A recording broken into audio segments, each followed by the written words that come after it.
Hi guys, Ron Howard, xTreme Sequences. Behind the scenes, prop by prop by prop, this is the famed arch. And I happen to have 1, 2, 3, 4, 5, and 6. And then I have the larger arches here. And thank goodness for my amazing wife who put all of these lights on. She is awesome. So let's take a look at this.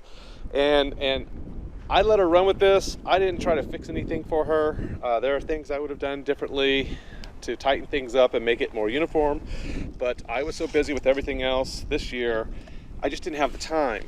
But this coral here, this comes from Boscoyo Studios. I think it's some of the best stuff to use when making arches if you're going to use pixels.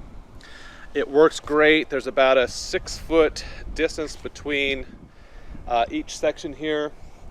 And let me go to the end so I can show you how I make these. I don't put bars on the bottom. I simply use rebar. I drive the rebar into the ground at a slight angle, and then I just put the PVC over it, slide it down, easy peasy, no fuss, no muss. And I do that for each section. I know it's easier to store this stuff with the bars, and maybe I'll do that next year, but it's really a quick setup and allows me to kind of put it wherever I want. Yeah, there's some hammering involved, and if your ground's really hard, it may not be the best solution for you, but it is what I do. I always run 2 of these together. If I have 50 nodes, then I'm gonna run these together. This was a little boo-boo from last year. I'll be fixing that. Not super happy with that, but it was just a pixel sticking in there. I should just take that out of the equation. But that's okay. Nobody noticed, and you never would have if I hadn't shown you. If we look at these other arches, these are my large arches, and I purchased about 800 used pixels from a buddy in the forum, and these were square nodes. I said, why the heck not? Why don't we use it for this? And Rosa came up with this little method here for securing them. And that was a lot of work for her, but it worked. I would rather have used the Boscoyo material, but I suppose I could custom order it, but I wasn't really sure what size they were going to be until I started just measuring and putting these things together. And we put a mark every 2 inches on here with a measuring tape, and that kind of did okay.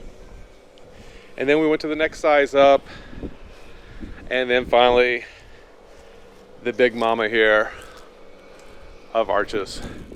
Maybe we'll be putting arches over the driveway next year. Not really sure.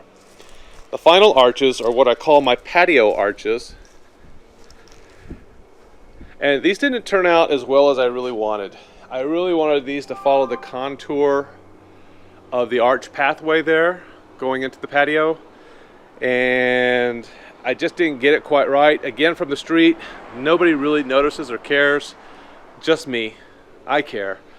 So I'm hoping next year I can get that a little better and cleaner. But it all works just fine. And this one is basically the same size. And again, it's just a matter of trying to center it. Rosa did her technique again.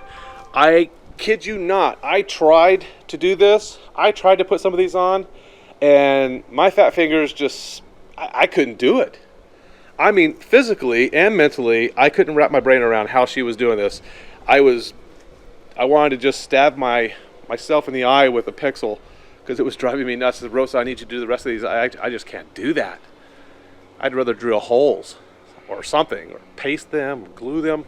Anyway, if you have patience, it's a great little way. Here's a caveat. When this thing comes out, I don't know if they're going to hold their position really well. I think things are going to stretch out of place like crazy, so I may have to build a bar, put something across that to keep that from getting all screwed up. And look at how great these marks are right here. And Rosa did all that. That's my Peruvian queen. She's really good building things. All right, guys, that's it. Let me know if you have any questions.